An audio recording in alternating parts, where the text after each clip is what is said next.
Now your hosts, Matt and Brandon. Welcome, everyone. My name is Matt, My name is Brandon. and this is our second episode. But we are releasing this on the first day. So if this is the first episode you're listening to, this is Knoebels Rides. We did a first episode, which is an overview of the park, and you're meant to hear that first. So if you're just checking out the podcast for the first time, this is episode number 2. Go check out episode number 1, where we talk about the park and give an overview and take a walk through the park, and then come back to this episode. I think it'll make more sense if you come back here, and we're going to do a few deep dives on a few of the rides. Does that sound good, Brandon? Yeah, sounds good.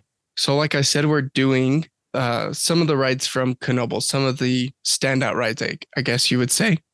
But before we get started, if it isn't obvious, I have a cold. So I apologize for my voice. My voice will be cracking and I just don't sound great, but I will do my best to get through this. And hopefully it is not a distraction. Is it distracting to you, Brandon? I can't hear the difference. Your voice is always, never mind. Like nails on a chalkboard? Yeah, something like that. Well, thank you. That is a nice compliment. And a podcast is a good medium to highlight that. Some people have a face for radio. Some people have a voice for TV. You're just somewhere in the middle with both of those. I think that's the nicest thing you've ever said to me. So thank you. You're welcome. All right. Shall we jump into it? Let's get to it. I should say, let's just fly right in. Let's do it. Do you want to introduce our first ride that we're going to be talking about? Sure. The first ride is called Flying Turns. It is a wooden bobsled roller coaster, a trackless roller coaster, I might add. Kind of reminds me of a lot of places have an alpine slide. Kind of has that vibe, don't you think? Yeah, it's very similar to an alpine slide, although I think there's more room to turn, if that makes sense. It's a lot wider, so there's more room for variation. Higher scaled alpine slide. Right. But it gives me that vibe. Someone went on an alpine slide and thought, what if we made this into an actual roller coaster? And this is what they came up with. So the ride was built by John Fetterman, but the design closely resembles a ride built by John Norman Bartlett and John Miller in the 1920s. This one was built in 2006. The ride didn't officially open until October 2013. I think it's funny. It made me laugh. So John Fetterman, his name comes up a lot with Knoebels. He worked on a lot of rides, reimagined a lot of stuff there. But John Fetterman built the ride here at Knoebels, but it resembles a ride by John Norman Bartlett and John Miller. So apparently you have to be John. That's a requirement to work on this type of ride. And I feel like we should know more about John Fetterman. Like I said, doing research on this park, his name came up a lot with a lot of the rides. So maybe we should have done a deep dive on John Fetterman, but we didn't. Just know that his name is tied closely to this amusement park. You also mentioned, so it was built in 2006. It was kind of sad reading this, or frustrating, which I could understand for people that are going to the park. So it was built in 2006. And it didn't open until 2013 in October. And I think this is a seasonal park. I would assume it's a seasonal park. So with that, my assumption is that it would close around October. They would have their Halloween days, whatever it's called there, and then the season would be over. So if it opened in October 2013, wouldn't that mean it opened for a month and then closed for the next year? I don't know. Maybe it is open all year round. If it is similar to our regional park, even with it opening in October, they might not have got a full use of it for the whole year, because October can sometimes, at least where we're at, can be interesting weather-wise. Right. And I think the weather was okay I lived on the East Coast near Pennsylvania in October 2013. The year prior, October was a interesting weather month because that's when Hurricane Sandy happened. But October 2013, thinking back, I can't speak for every, for that far away from where I was at, but I don't think there was any hurricanes or inclement weather to a high degree in that month. So hopefully they got a full month out of riding this new ride, because you know how we feel. If that ride in our home park opens in October, like we're thinking it will, maybe September, we're not going to get a whole ton of time with it. Yeah, there is a ride at our park that was supposed to open this season, which the season starts in April. And April comes around, it's not even Does it start in close. March? Even into March? You're right, March. And even at that, it's just on the weekends at the opening season until summertime, but it was not even close. And people kept asking on social media, when is this People are ride going to still open? asking on social media. Yeah, people are still asking, when is this ride going to open? And they keep saying, we hope to have it open in 2023. Well, now it's moved to that. We hope to have it open in 2023. Yeah, it's not. It's going to open in 2023, and especially with some recent developments with the ride, something that recently happened. I don't know if you've seen this, but I don't think it's going to open. I am not surprised. I owe you money and you owe me money because we bet the same thing. It's not going to open this season. So You know what? anyway, I'll treat you to a visit to the park if you'll treat me to a visit to the park. oh, it sounds like a deal. I'll take you up on that. So I'm imagine, sorry. One real quick. yeah, We've hinted at our park. Do we tell the people what our park is? Is that important information for them to know? no, I think it's fun. They can figure it out. They can figure it out. Okay. I mean, I'm sure we'll talk about it plenty. I mean, if you're a big fan of the podcast already, you're just dying to know, and you're going back and listening to all the details to figure out, well, now what park is it they're talking about? We've only given a few hints to where we live, which is that there's a concert venue out in the middle of nowhere by a lake. And that it's not on the East Coast, because I said that I used to live on the East Coast, but I don't anymore. And we also mentioned in our last episode, we're more used to ski lifts. So those are our hints. Anyway, the problem was, so like I said, it was built in 2006, but they had issues with the cars and specifically the wheels where I don't know if it was not turning right or the wheels were like catching and not rolling properly. I'm not sure what it was, but they kept trying different carts and wheels. And I think they ended up making the carts shorter or only having 3 carts connected together. I think they originally had a longer train of maybe 5 carts. And so they had it built and then it was time to test it out. And it took 7 years to test out. So I can imagine that being frustrating for fans. And then from what I understand, when I watch YouTube videos on this park, it's often not running. One of the times I saw that it was not running, it's because they need 7 people or ride operators to be present at a time because there's so many things going on. So it takes a lot of people to run it. They need people trained to do it properly. So from what I understand, it's an amazing ride when it's open, but it's not open too often, which would be frustrating. You know, can you imagine if you and I went on a trip there across the country and showed up and this ride was not open? And I'm sure that happens for a lot of people. He's back, folks. There you are.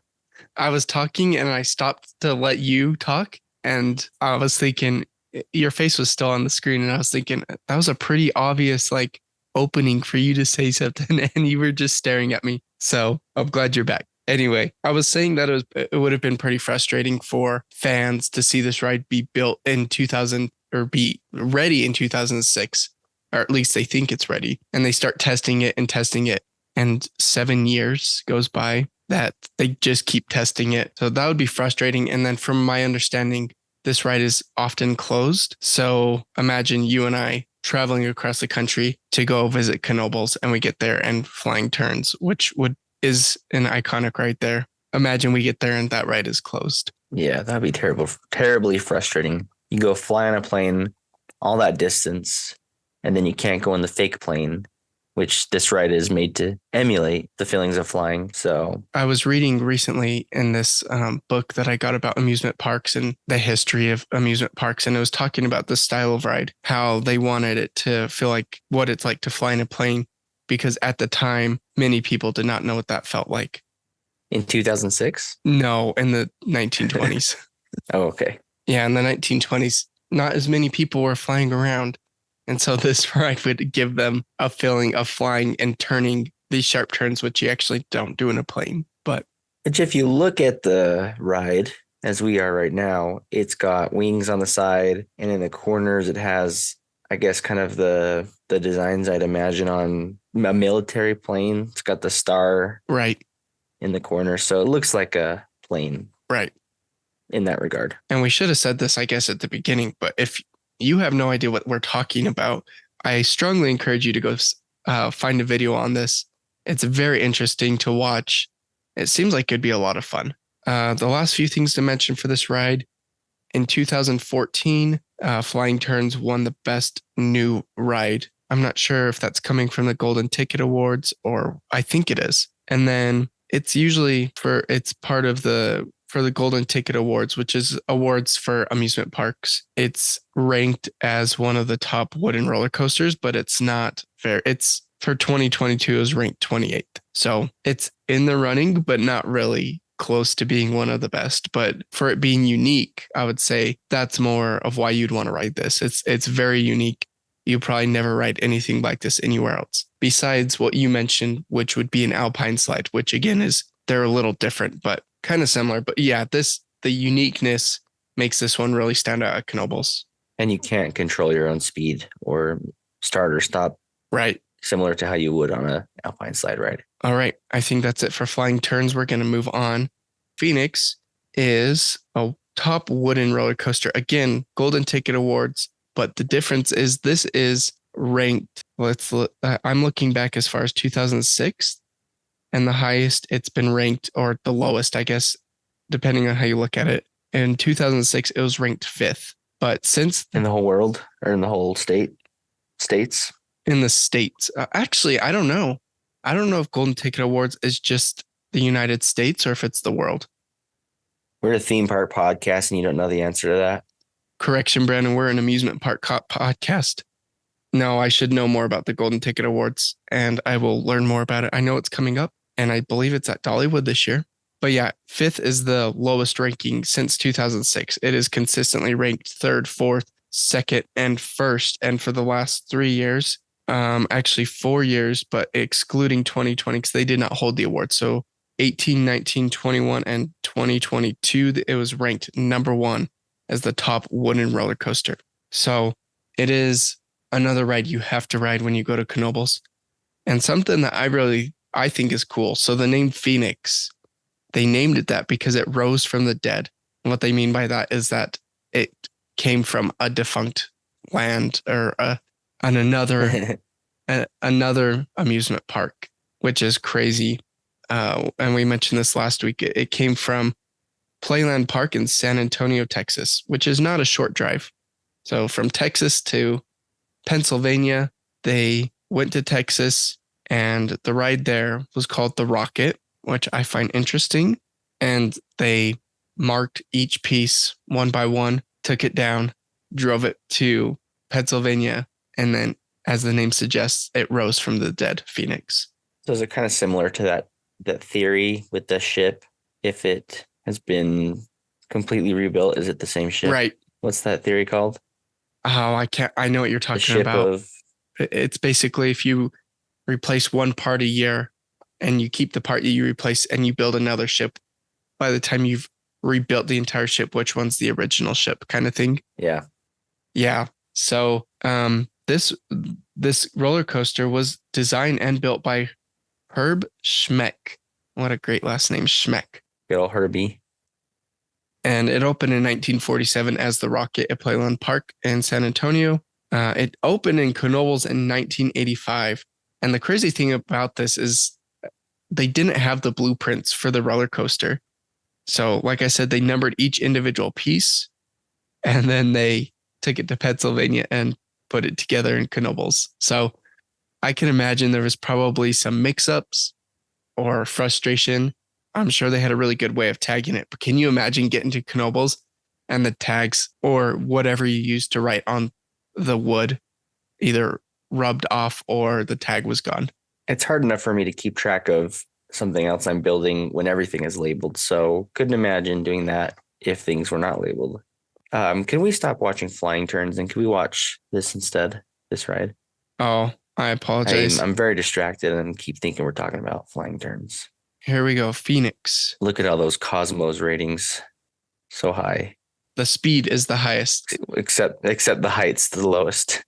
So watching a ride through of this ride, it does seem to go very fast. It's a classic wooden roller coaster where it's a lap bar. It's not like you're strapped in.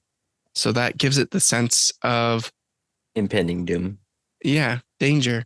Like you could just fly out of here or you just don't feel as secure. And I'm sure it's just as safe, especially for this type of roller coaster.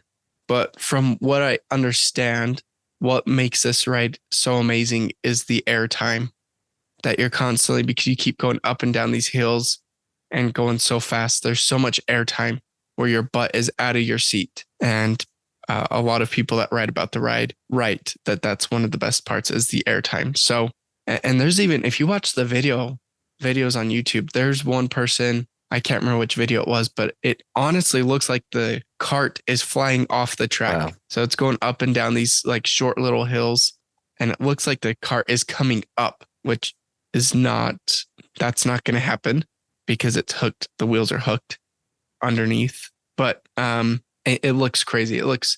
And that's probably just from the cameraman holding the camera and getting airtime is why it looks that way. The camera got some airtime. Yeah, that's right.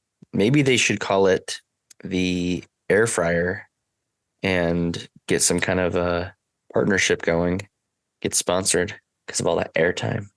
I was wondering where you're going with that. You want me to leave that bad joke in there, Brandon? I guess that's up to you, Mr. Producer.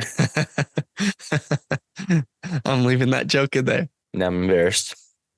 Like I said, 2022, it was the top wooden roller coaster, according to the Golden Ticket Awards. I would love to go just to ride this ride. I would love to drive to Pennsylvania or fly and pay $4.50 to ride this ride and turn around and go home. And that's it, huh? No, I would do a lot more. Unfortunately, you couldn't ride this ride because the minimum height is 42 inches and you are 41 inches, my friend. 41 and a half. I'll just wear my thick shoes that day. Just don't ask me to do math on how many feet that is because I will get it wrong. You really don't know how many feet that is? No, that was a joke about last week's episode when I said 48 inches is 5 feet. Oh, right. Yeah. That's a funny callback to last week's episode. Uh-huh. Do you have anything else to say about the Phoenix before we move on? If they can't get a sponsorship from an air fryer company, they could get a sponsorship from the band Phoenix, popular French pop group. Or just no sponsorship. Okay. I don't understand why you're holding on to this sponsorship. I for the comedic value, Matt. It didn't make sense the first time, and now you're dragging it out. This is going to become a common theme throughout this podcast, I feel. When something doesn't work, try harder. If you're going to commit, just go all in. Yeah. I'm going to leave just it like all a in. Phoenix would. Okay. Do you want to introduce our next ride? Yes. Our next ride is called the Black Diamond. So it is a dark ride, which as much as I love roller coasters, I love me some dark rides. But the good thing about Black Diamond is you get both. It's a dark ride / a roller coaster. It's kind of a hybrid, if you will. This ride originally opened in 1960 as the Golden Nugget in Hunts Pier and eventually became part of Morey's Pier in Wildwood, New Jersey, and operated until 1999 there. This ride was relocated to Knoebels and opened in October 2011. It was built by the Philadelphian Toboggan Coasters and engineered by John C. Allen. And legend Bill Tracy designed the ride's Western theme. So the distance between Pennsylvania and New Jersey is not as great as between Texas and Pennsylvania, but it was built in Philadelphia, put in New Jersey, and then back to Philadelphia or back to Pennsylvania, I guess, where it belonged. Right. On December 11th, 2008, it was announced the ride would be demolished on January 31st, 2009. On January 26th, it was announced that it was purchased by Knoebels. It was modified and rebuilt by Knoebels. So I'm curious about that. If we could watch the ride now, please. Oh, yeah. Thank you. You're getting really bad at this. I am. Yeah. So we're looking at the interactive map of Knoebels, and I keep going to the page for that ride, and there's a video of it playing, and I keep forgetting to change the video or change the ride. So yeah, this ride looks awesome. This ride looks so cool. So I find it interesting, the timing or history of this, because in our notes and from what we found, it operated until 1999 in New Jersey. And then in December of 2008, it announced the ride would be demolished. So 9 years, it's just sitting there. 9 years wasted. Yeah. Well, I think this is funny. I imagine this is a Hallmark movie. They should have taken advantage of the story because they say we're demolishing it January 31st. And on January 26th, Knoebels is like, wait, we'll buy it. So throw some romance in there, and that's a Hallmark movie right there. And to make it really a Hallmark movie, just move it to Christmas time. It's Yep. supposed to be demolished on December 31st instead. So what they need to do is a very corporate person that she's young, she's new to the corporation, she wants to tear it down. This guy that is running his small family business forever is trying to save the ride for Knoebels, and they hate each other at first and end up falling in love. Man, we should be movie writers. And that's even a better, story right there. I'll one up it. The whole thing can be sponsored by Black Diamond Equipment. Okay. That actually works because that's what the company is called. It's a shoe-in. You mean your sponsors? I don't know why you keep going to your sponsors, but I'm going to look back down at my pad of paper from CVS. Hold on. Very funny. One even added element. I can make the movie even better. So it was announced they saved it on the 26th, right? So the lady's heart was changed because of Christmas on the 25th. So her first act of goodness the next day on December 26th was to say, hold on, don't demolish it. There you go. Her heart grew 3 sizes. Exactly. It's like a whole Grinch experience. So we'll just give everybody our bank account number right now because the money is just going to flow in for this one. I think we should cut this out. This idea is too good to put out there. Yeah. Don't forget to cut this out, Matt. All right. You also mentioned in our notes that are written on a pad of paper from CVS and a pen that's from CVS that Bill Tracy designed this ride, or at least the Western theme. And there's also some confusion here because we say that it's modified and rebuilt by Knoebels. So I'm curious how similar it was to this ride when it was in New Jersey. My question is, did they just get the shell of the building and the track and redesigned the whole thing? That's what I'm not sure of. Maybe because I look at this and I think, why would this ride not be operating? This looks amazing. So my guess is probably it was a different, well, no, it's Golden Nugget. It's got to be themed around mines. So yeah, I'm not sure. You know what, homie? We can even go back in time because there's a video of the Golden Nugget from 1998 while it was in Wildwood, New Jersey. Hold on. Take a pause. I'm going to look up this video and watch it because I really want to see it. I'm watching it right now. Golden Nugget shaft.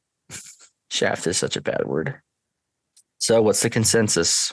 It's similar. It is the same ride track, but Knoebels added a lot more to it. There's a lot of videos about this ride. You got videos about the history of it. You've got a lot to...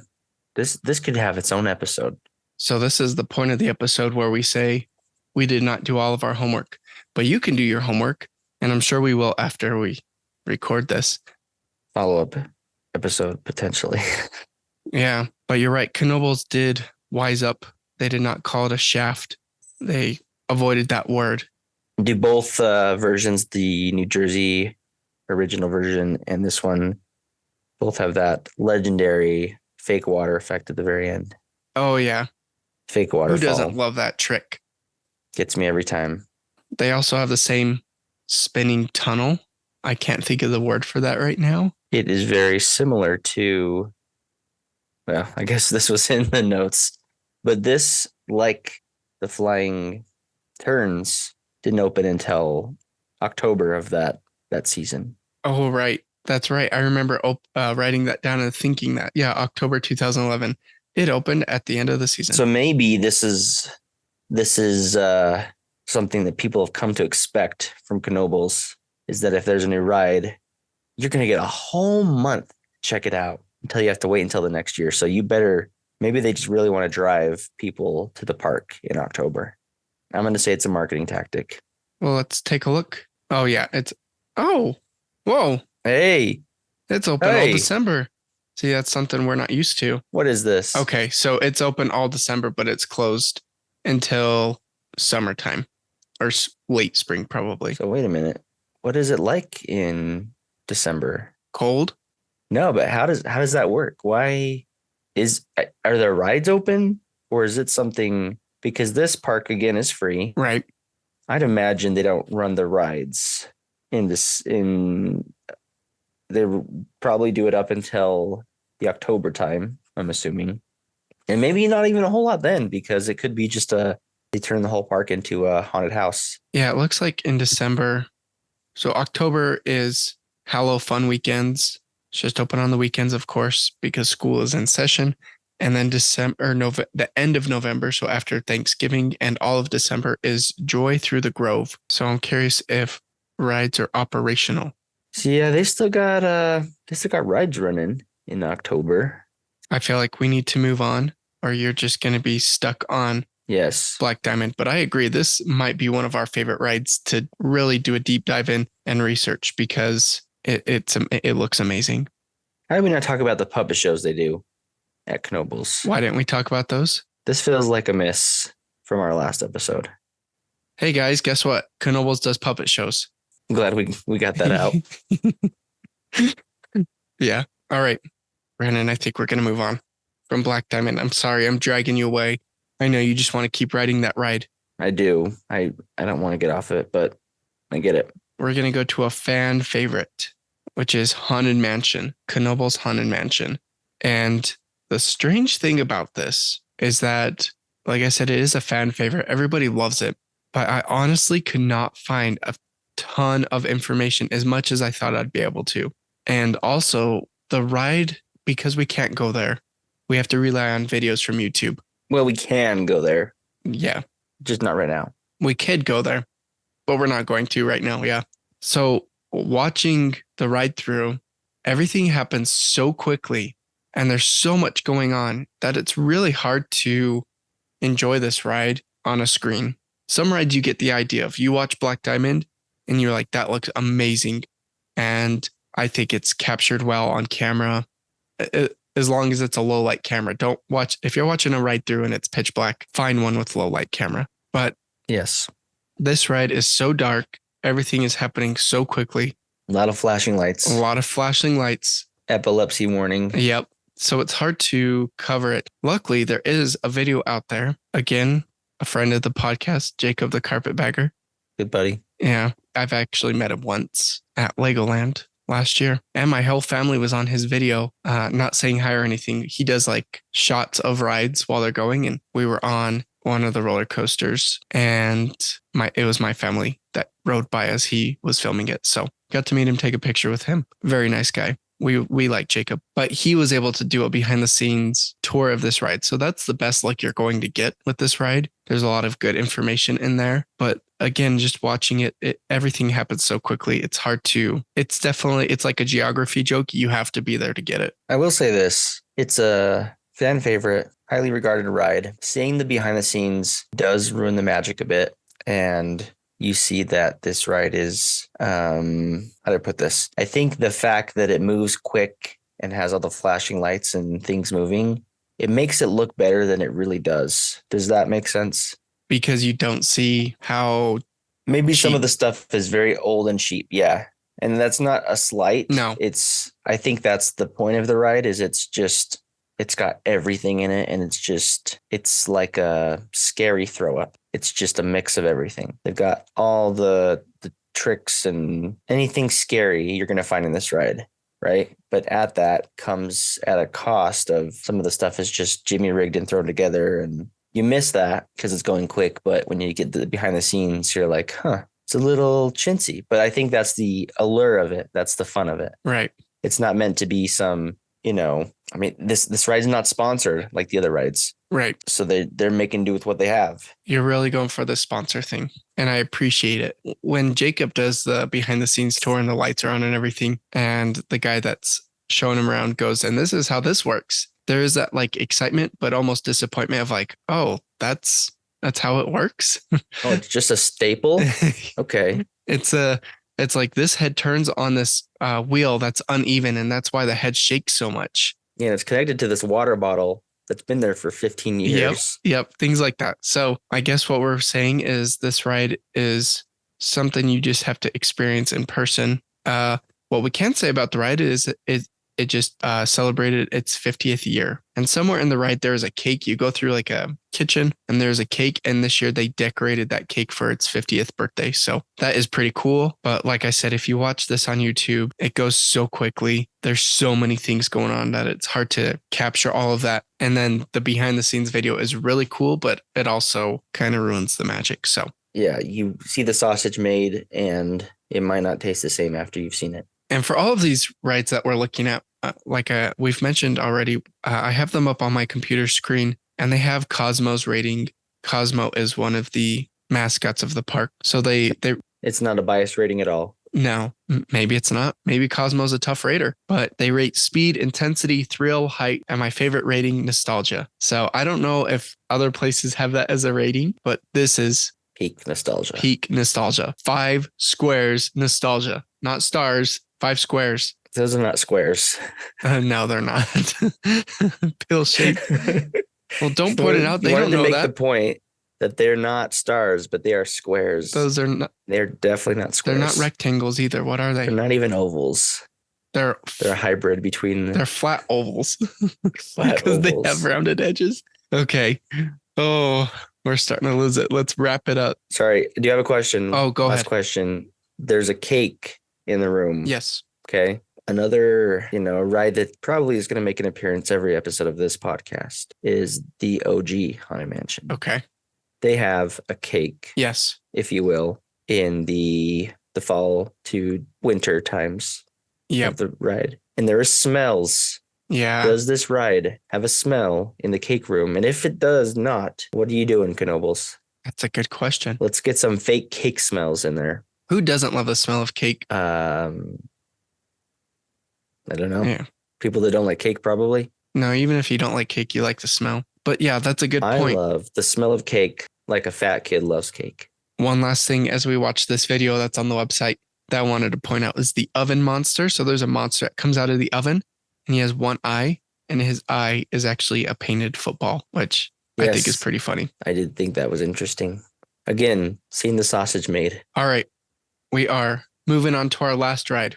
We're going to get through this. I think my voice is going to make it. We are going to talk At about. one point, you said this episode would be shorter than the other one, and I don't know if that's going to be the case. No, I will be cutting out a lot. Wow. There was a 15-minute All right. period where you didn't have internet. Oh, true. It wasn't 15 minutes, but there were a few pauses. So I'll be cutting that out. And then the 15 minutes I talked about sponsorships for. Oh, the I'm rides. leaving that in. So the last ride we're going to talk about is the Grand Carousel. So this carousel was built in 1912 in Riverview Park, New Jersey. Sorry, like any good carousel, it was built well before any of us were born. Exactly.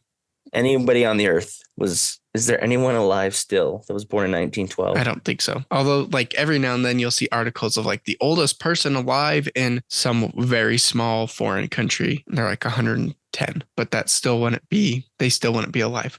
Or that still would be So- 1912. 111 years old. If there's someone on the earth currently that is 111 years old, they could have been alive when this carousel was built. Yeah. But I mean, a carousel built before the 1940s, after the 1940s, just does not have the same appeal as an old timey carousel. Just getting that out there. They are on different levels, I guess you would say. The carousel in Disneyland. Sorry, another side conversation. I know you want to end this, but was that built for Disneyland or was that transported from somewhere? I think that was built just straight for Disneyland. I'm pretty Okay, sure. So one exception to the rule. So yeah, this carousel, the Grand Carousel, was built in 1912 at Riverview Park in New Jersey, and it moved to Knoebels in 1941.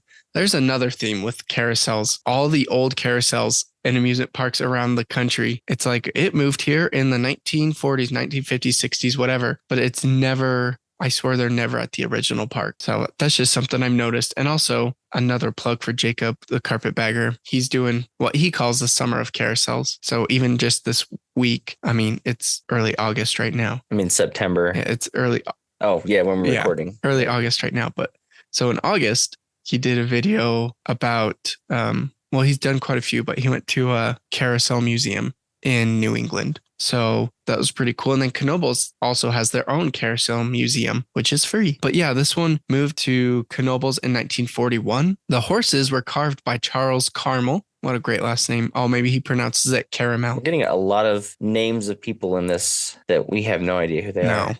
Maybe he's a famous horse carver. But since we're a theme park since we're an amusement park podcast, we're gonna say these names, and you're gonna think we know who they are because we're amusement park insiders. Yeah, we just did a little extra homework is all. It has 63 horses and 3 chariots. Mm.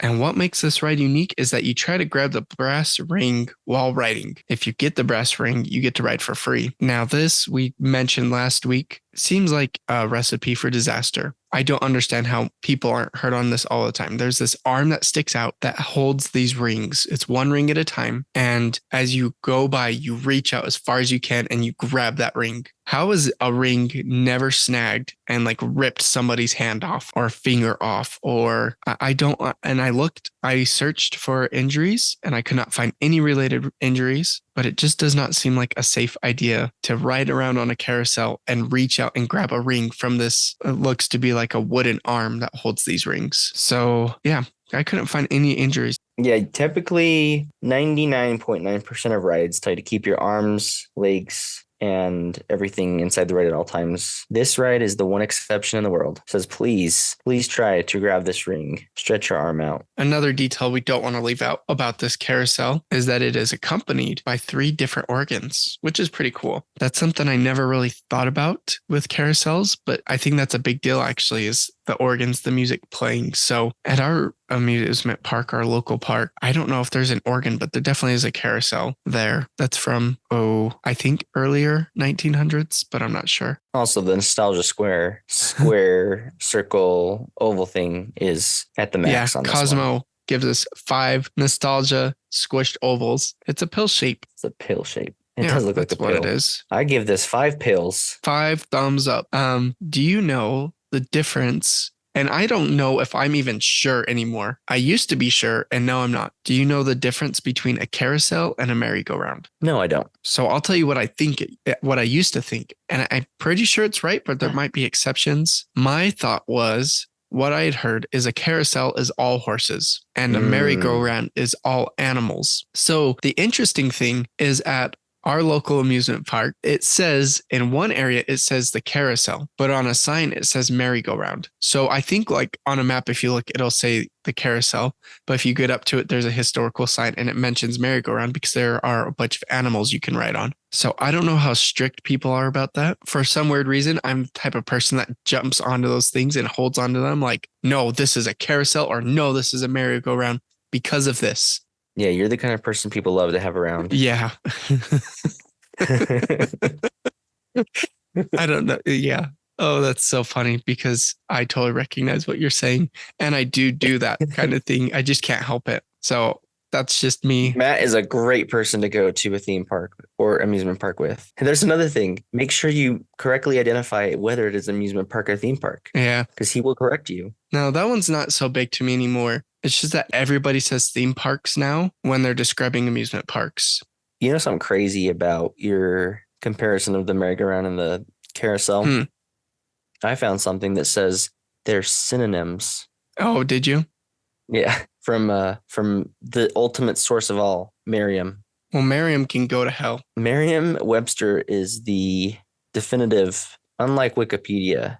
What Merriam-Webster says is doctrine. Also, isn't it weird? So on here it says that in Europe, carousels or merry-go-rounds turn closewise, while carousel in the United States turns counterclockwise. That is weird. What if that's the difference? It's not, but it's just an interesting point made when you Google what is the difference between merry-go-round and carousel. But it's not, that doesn't determine it. The 2 things I'm looking at say they are interchangeable. So say what you want. Here's another one. A carousel is a ride that features a motor and horses. A merry-go-round is a ride that features no motor and no horses. Man. No motor and no horses. Interesting. So in Disneyland, we'll take Disneyland as an example. Yes. They have a carousel in Disneyland. Yes. But a merry-go-round in California Adventure. Yes. That's what I would think. I think the conclusion we've come down to is it doesn't matter. And we're just talking about the Knoebels carousel at this time. I think we're going to have to, this is going to come up over and over, the difference between a carousel and merry-go-round. But I'm glad we started this discussion because it's different from what I thought. For once, you were wrong, maybe. Oh, I'm wrong all the time. And I recognize that, and I'll own it when I'm wrong. Going back to the brass ring, a video I watched, I can't tell if the people have obtained it or not, but if you're sitting on the outside of the ride, you're going to stretch your arm out and touch that thing every time, just because you can. I mean, Yeah.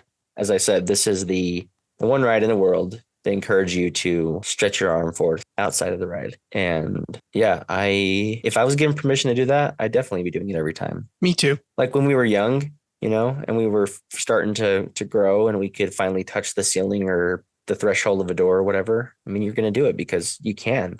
Yeah, I'm sure there is that. When you grow up going to the same park, there are like those milestones. When you reach a certain height, you can ride this roller coaster or whatever. And I'm sure that's a big milestone at Knoebels that I can finally reach out and grab the brass ring. Which, okay, so there's another issue. Let's pretend that nobody ever hurt their hand trying to grab the brass ring. How many people have fallen off? I know there's probably a rope around you, but you could still fall and hang on the side. Yeah, you can fall over ropes. Yeah. Contrary to popular belief.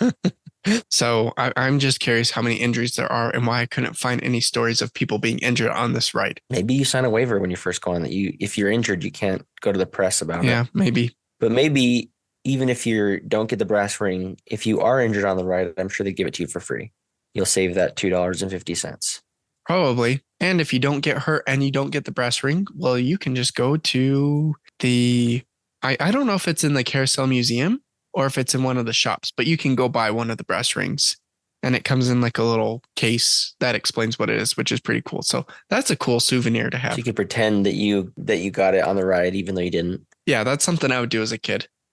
I'd buy it and then show all my friends. Wait, if you get the brass ring, do you get to keep it or do you have to give it back? If you That's a good question. I would assume you'd have to give it back. And then they'd say, you can go buy one. You know what would be really fun is if they had a t-shirt you could buy that said, I broke my arm trying to get the brass ring at Knoebels Amusement Park. That would be a good one. Maybe we can buy those shirts and see if anybody knows it. Maybe they don't exist, but we can will it into existence and it can be our first exclusive shirt for the Amusement Park Road Trip podcast. I like it. That sounds good to me. Well, Brandon, I think that's it. We've covered these 5 rides and I really enjoyed talking about them. Yeah, me too. I think we would agree. I'm just going to assume here that if we both went to Knoebels and we could only ride one ride, I think we agree that it would be Black Diamond. I don't know. Black Diamond or Haunted Mansion for me. As I mentioned, I'm a big dark ride guy. But with Black Diamond, you get some thrill and some of the spookiness. So yeah.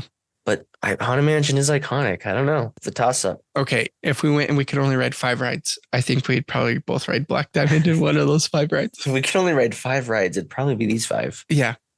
Well, that is it for this week. One last note. I'm sorry. Maybe you can cut this out if this is irrelevant, but I did additional research and found out that rides do last through October, but in the winter months, rides are closed and you do a drive-through at the park. They set it up with lights and a drive-through experience. So don't go to Knoebels in December because you heard it on this podcast expecting to ride any of the rides because I don't think that's possible. Good to know. I'm sure we just saved a bunch of people some money for their planned trips in December that they were going to do. Yes. Well, that's it for this week. Thank you for joining us on these rides. Shall we say what we're doing next week, Brandon? Next week, we're taking our journey a little bit westward. We're heading west. And in these 2 episodes, you're collecting a brass ring. A hint for the next episode, you're going to be collecting maybe some silver dollars. Oh, I like it. So join us next week as we collect some silver dollars. And that is it for today. Thank you for joining us. Thank you. Goodbye. Goodbye.